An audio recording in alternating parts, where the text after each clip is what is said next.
제1부 왜 사람은 출가를 결심하는가? 사람은 언제 출가를 결심하게 될까? 그것은 단 한순간에 내리는 결정이 아니다.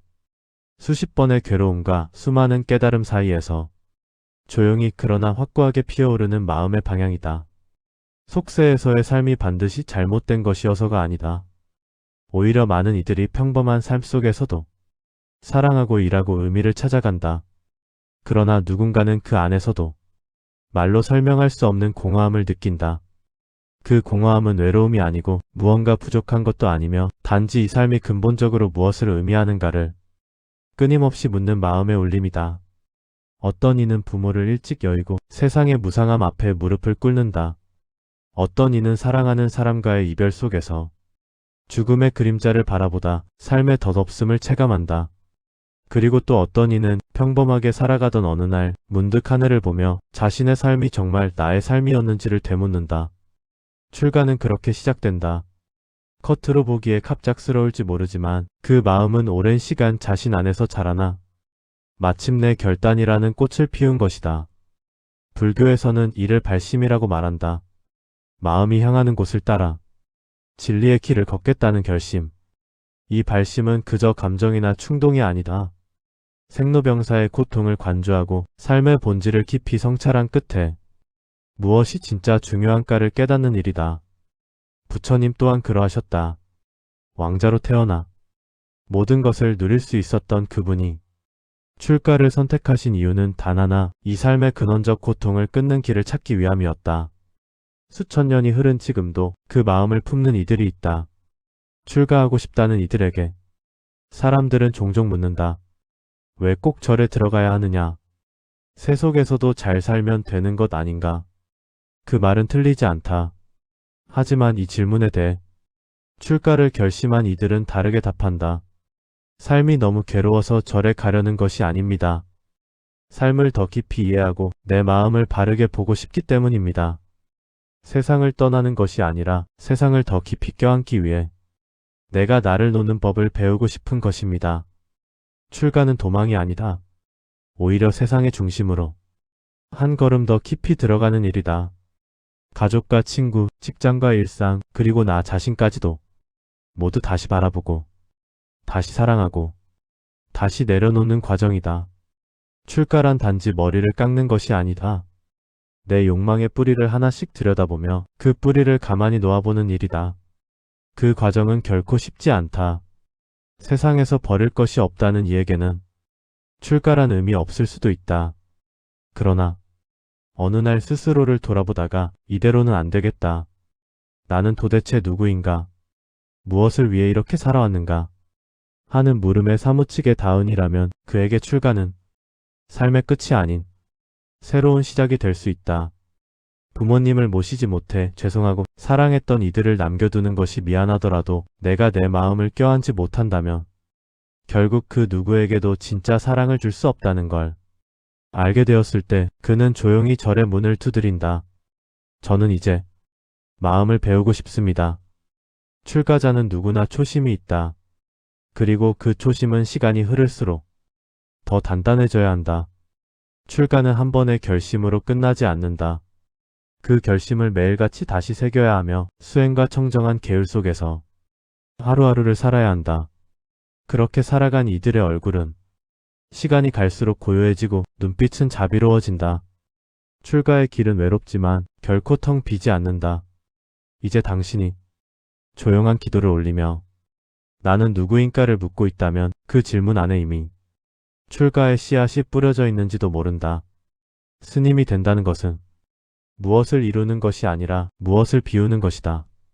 욕망을 따라 살던 이가 한 발 물러서서 세상의 고통을 함께 바라보는 시선을 갖게 될 때 그가 걷는 그 길이 곧 부처님의 길이 된다. 스님이 되는 길은 한 사람의 고독한 결심에서 시작되지만 그 길은 결코 혼자 걷는 길이 아니다. 수많은 선지식과 도반 그리고 부처님의 가르침이 그 여정의 등불이 되어줄 것이다. 다음 장에서는 그 결심을 품고 절에 들어서는 이들이 무엇을 만나게 되는지를 함께 따라가 보자.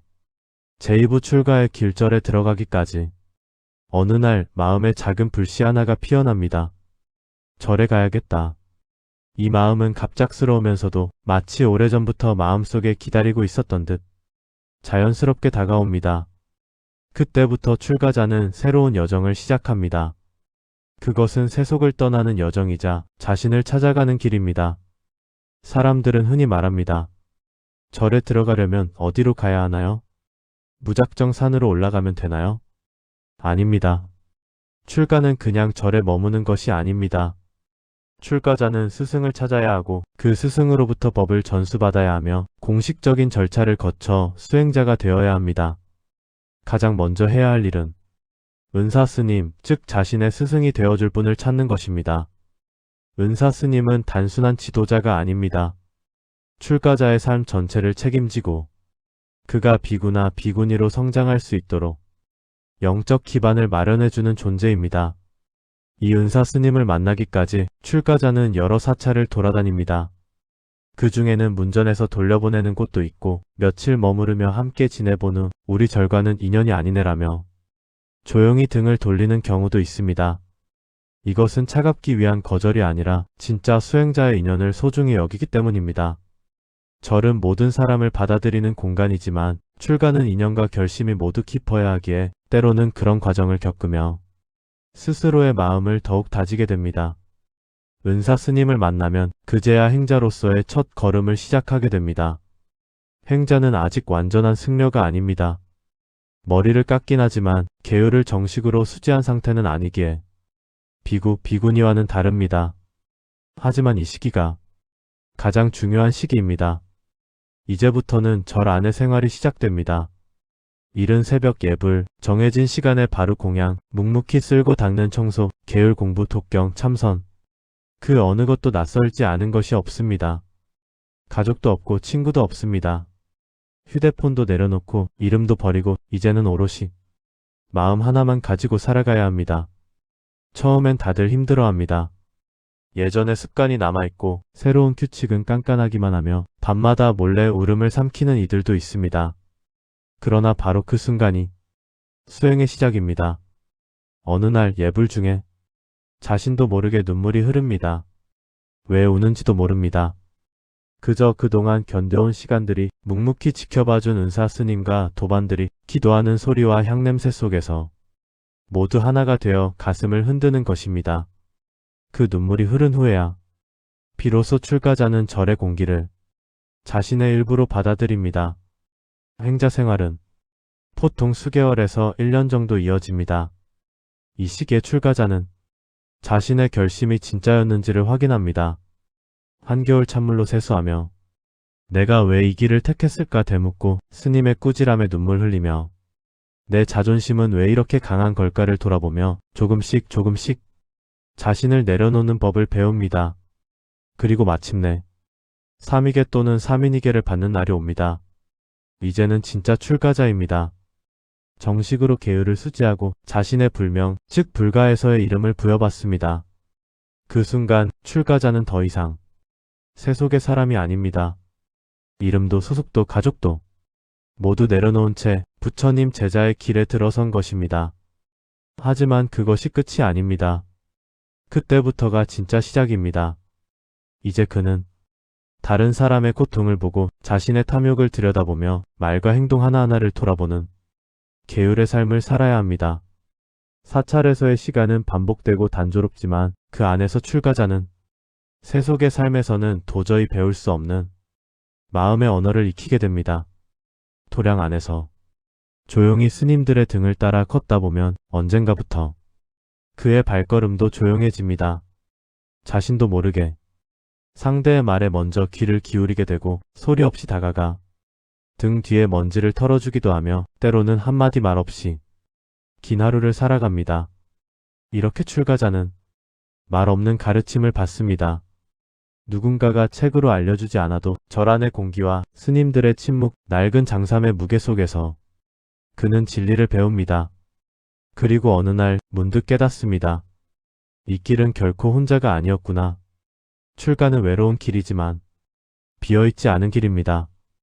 불법의 등불 아래 먼저 걸어간 선지식의 자취가 남아있고 그 자취를 따라 또 누군가는 한 걸음씩 걷고 있기 때문입니다. 절에 들어가기까지의 여정은 이처럼 단순한 준비가 아닙니다.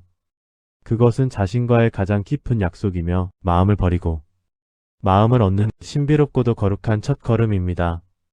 다음 장에서는 그렇게 출가자가 된 이들이 어떻게 스님으로 성장해 가는지를 살펴보겠습니다. 제3부 계를 받고 수행자가 되기까지 절에 들어가고 은사 스님을 만나 행자로서 살아가는 시간이 지나면 마침내 한 사람의 출가자가 정식 승려로 인정받는 큰 전환점이 다가옵니다. 바로 계를 받는 날입니다. 계란. 그저 규칙이나 율법이 아닙니다. 계는 부처님과 맺는 서약이며 자신의 삶을 불법에 헌신하겠다는 다짐입니다. 일반인들이 지키는 오계가 있다면 스님이 되는 사람은 훨씬 더 정밀하고 세밀한 계율을 받아야 합니다. 그 첫 번째 관문이 삼위계 또는 삼인위계입니다. 남성은 삼위계, 여성은 삼인위계를 받습니다. 여기서부터는 이제 본격적으로 불가의 구성원이 됩니다. 외형만 스님이 아니라 마음가짐과 생활, 수행의 모든 영역에서 출가자로 인정받는 순간입니다. 하지만 이것은 시작일 뿐입니다. 이후에는 더 큰 계율, 구족계를 받아야 비구 혹은 비구니로 살아갈 수 있습니다. 구족계는 말 그대로 모든 계를 완전히 갖춘다는 뜻입니다. 그 수는 무려 비구는 250개, 비구니는 348개에 이릅니다. 이 계율 하나하나는 단순한 금지 조항이 아니라 수행자의 삶을 맑고 투명하게 지켜주는 수행의 울타리입니다. 예를 들어 거짓말하지 말 것, 가려운 말로 사람을 현혹하지 말 것, 재물을 탐하지 말 것, 혼자 잠자지 말 것, 지나치게 음식에 집착하지 말 것 등 삶의 모든 면에 계율이 스며 있습니다. 계를 받는 의식은 엄숙하고 깊습니다. 수계의식 전날 출가자는 밤새워 참회합니다. 지은 죄업 전부 씻고 맑은 마음으로 다시 태어나겠습니다. 새벽이 오면 출가자는 깨끗한 장삼을 입고 수계단에 앉습니다. 거룩한 불전 앞에서 세 분의 정계대화상 스님과 증명법사 스님들 앞에서 합장을 합니다. 그리고 선서합니다. 내 생은 중생을 위해 살겠습니다. 부처님의 가르침에 따라 이 생을 온전히 바치겠습니다. 이 계를 받는 순간 출가자의 얼굴에는 눈물이 맺힙니다. 누구에게도 강요받지 않았고 누구의 보상도 바라지 않으며 단지 자신의 의지로 이 길을 선택한 사람만이 할 수 있는 결단의 눈물입니다. 그 눈물은 가벼운 후회의 감정이 아닙니다. 자신이 짊어진 삶의 무게를 알고 앞으로의 수행이 얼마나 지난한지도 알기에 그 모든 것 앞에 두 손을 모으는 깊은 감흥입니다. 계를 받은 뒤 스님은 비구 또는 비구니로 불립니다. 이제부터는 단지 절에 머무는 자가 아니라 부처님의 제자로서 스스로 세상과 마주해야 합니다. 수행자는 매일 새벽 2시 반에 일어나 예불을 올리고 한자 한자 경전을 베꼈으며 도반들과 함께 공양을 하고 청소를 하고 시간을 채웁니다. 그 시간이 특별해서가 아니라 그 시간이 곧 수행이기 때문입니다. 수행은 화려하지 않습니다. 오히려 단순하고 느리고 조용합니다. 대웅전 앞마당을 매일같이 쓸며 같은 돌계단을 오르내리며 같은 차를 마시고 같은 말을 되냅니다. 그러나 그 속에서 한 사람의 마음은 조금씩 아주 조금씩 변화합니다. 내가 뱉는 말의 무게를 생각하게 되고 상대의 표정을 먼저 바라보게 되며 무언가를 움켜쥐는 손보다 무언가를 내어주는 손이 더 자연스러워집니다. 이 변화는 세속에서는 잘 느낄 수 없습니다. 그러나 절이라는 수행처 그 정해진 울타리 안에서 이 변화는 너무나도 자연스럽게 그리고 깊이 이루어집니다. 스님들은 종종 말합니다. 출가 후 첫 10년은 말하지 말고 살아라. 말은 쉽지만 그 말 안에 담긴 의미는 깊습니다. 수행이란 말로 하는 게 아니라 살아내는 것이며 몸으로 체화하는 것이라는 뜻입니다. 한 걸음 한 걸음 마당을 걸을 때도 공양을 할 때도 사람을 대할 때도 그 모든 것이 수행입니다. 출가자는 이제 세상 속에서 한 발 물러나 자신의 내면을 향해 등불 하나를 켭니다. 그 등불은 작지만 어둠 속에서 더욱 선명하게 빛나며 그 빛은 어느샌가 타인의 고통을 비추기 시작합니다. 이제 그는 묵묵히 사람의 아픔을 듣고 한마디 조언 없이 그저 곁에 있어주고 때로는 등 뒤에서 기도 한 줄을 올리는 사람이 됩니다. 출가자는 그렇게 계율을 지키며 살아가는 것이 아니라 계율 안에서 진짜 나를 되찾아가는 존재입니다. 세상의 모든 성공과 모든 찬사를 놓고 가장 단순하고 가장 조용한 길을 걷기로 한 사람. 그 사람을 우리는 스님이라 부릅니다. 다음 장에서는 그렇게 스님이 된 이들이 세상 속에서 어떻게 살아가는지를 이야기합니다. 제사부 스님으로 살아간다는 것. 스님이 된다는 건 하루아침에 법당에서 앉아있는 사람이 된다는 뜻이 아닙니다. 불자들에게 법문을 전하거나 누군가의 인생을 이끄는 일을 당장 맡게 되는 것도 아닙니다. 오히려 그 반대입니다. 계율을 지킨다는 건 자신을 낮추고 자기 마음을 먼저 들여다보는 것을 의미합니다. 출가 후의 삶은 이름을 버리고 소유를 버리고 욕망을 버리는 훈련입니다. 스님이 되면 자신의 방 하나, 옷 몇 벌, 공양할 그릇 한 벌, 경전 몇 권. 그것으로 충분합니다. 더 많이 갖기보다 덜 갖는 법을 배우고 더 크게 말하기보다 조용히 듣는 법을 익혀야 합니다. 그렇기에 스님은 늘 고요해 보입니다. 말수가 적고 몸짓이 크지 않으며 눈빛 하나, 미소 하나에도 절제된 품위가 배어 있습니다. 사찰 안에서의 하루는 단조롭습니다. 새벽 예불로 하루를 시작하고 묵언으로 좌선을 하며 간단한 공양을 하고 울력을 하며 수행과 경전 공부에 몰두합니다.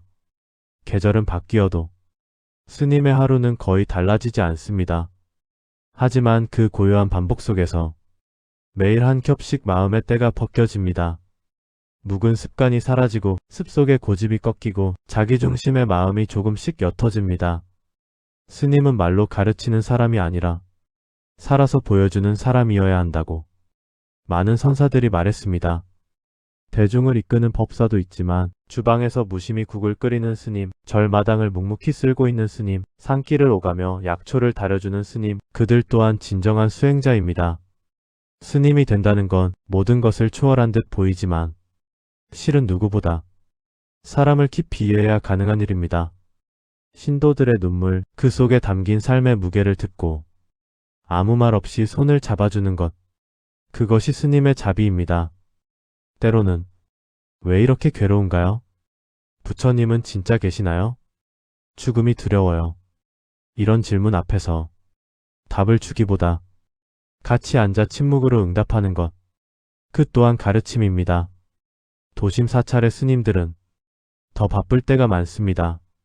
상담, 포교 프로그램 운영, 사찰을 찾는 수많은 사람들의 요청 속에서 단 하루도 조용한 날이 없습니다.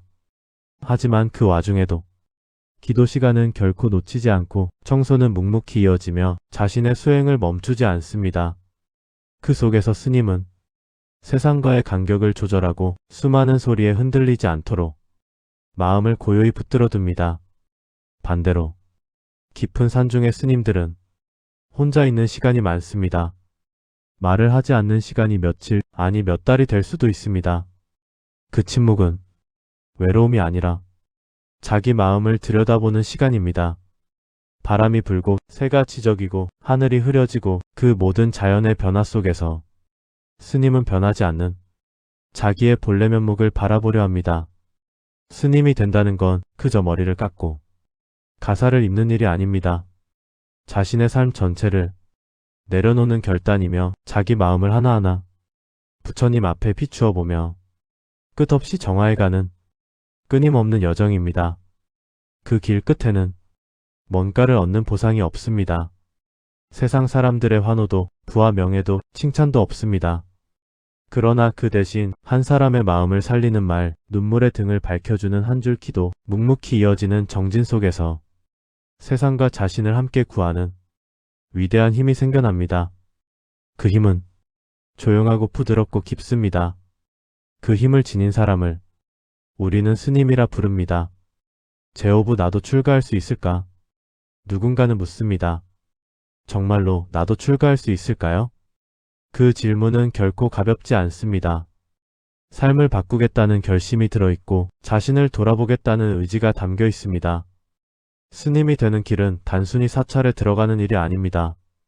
출가는 집을 나서는 일이 아니라 내 마음속 집착에서 나오는 일입니다. 그래서 그 첫걸음은 외부가 아닌 자기 안에서 시작되어야 합니다. 대한불교조 개종을 기준으로 본다면 출가에는 몇 가지 조건이 있습니다. 만 13세 이상의 신체와 정신이 건강한 사람, 결혼을 하지 않았고 형사처벌이나 파괴 사유가 없는 사람, 가족들의 동의를 받은 사람. 이런 현실적인 요건들을 갖춘 후 사찰의 지원서를 제출하고 행자로서의 삶을 시작합니다. 하지만 더 중요한 것은 나는 왜 출가하려 하는가? 라는 질문입니다. 세상이 힘들어서 피하고 싶어서인지, 진리를 찾아 나서는 것인지, 자신의 괴로움을 근본적으로 해결하고자 하는 것인지, 그 물음에 스스로 진지하게 대답할 수 있어야 그 다음 문을 열 수 있습니다. 많은 이들이 말합니다. 나이가 많아서 출가는 안 되겠지요. 가족 때문에 현실적으로 어렵습니다. 경제적인 준비가 안 되어 있어서요. 물론 이런 현실은 중요합니다. 하지만 중요한 건 꼭 삭발하고 승복을 입지 않아도 우리는 누구나 마음으로 출가할 수 있다는 점입니다. 마음으로 출가한다는 건 내 삶을 수행의 길로 살겠다는 다짐입니다. 욕심을 줄이고 말을 조심하고 무엇보다 내 마음을 살피는 삶. 작은 사찰에서 새벽마다 기도를 올리거나 하루 1시간씩 경전을 읽으며 마음을 닦는 일. 그 자체로도 이미 출가의 의미를 실천하는 길이 됩니다. 출가란 결국 어떻게 살 것인가를 묻는 일입니다. 누구나 살면서 한 번쯤은 삶의 방향을 잃고 방황하게 됩니다. 그때 부처님의 가르침을 붙잡고 자신의 길을 다시 찾고자 한다면 그 순간이 바로 출가의 시작입니다. 어떤 이는 다시 돌아갈 집이 없는 상태에서 출가를 결심합니다. 삶이 그를 내몰았고 불교는 그에게 마지막 피난처였습니다. 그런 경우라도 그 결심이 깊다면 사찰은 문을 열어줍니다. 왜냐하면 출가는 구원의 문이기 때문입니다. 또 어떤 이는 젊은 날부터 출가를 꿈꿔왔지만 가정과 사회의 책임으로 오랜 세월을 미뤘다가 뒤늦게 문을 두드립니다. 나이가 많아도 마음이 간절하다면 그 역시 진심으로 받아들여집니다. 왜냐하면 진리는 나이와 상관없이 모든 이의 것이기 때문입니다. 그러나 출가의 길은 막연한 동경으로는 버티기 어렵습니다. 청소 울력, 공동생활, 수행의 고단함, 인간관계의 갈등, 그리고 세속의 유혹. 이 모든 것 앞에서 스스로를 지키고 마음을 잃지 않으려면 깊은 다짐과 꾸준한 수행이 필요합니다. 스님이 되겠다는 결심은 하루의 결심이 아니라 평생을 두고 되새겨야 할 서원입니다. 자신을 매일 다스리고 자신을 매일 되돌아보는 삶. 그 길을 가고자 한다면 머리를 깎지 않아도 승복을 입지 않아도 이미 당신은 출가자의 길을 걷고 있는 것입니다. 나무아미타불. 당신의 길 위에 고요한 연꽃 한 송이 피어나기를 바랍니다.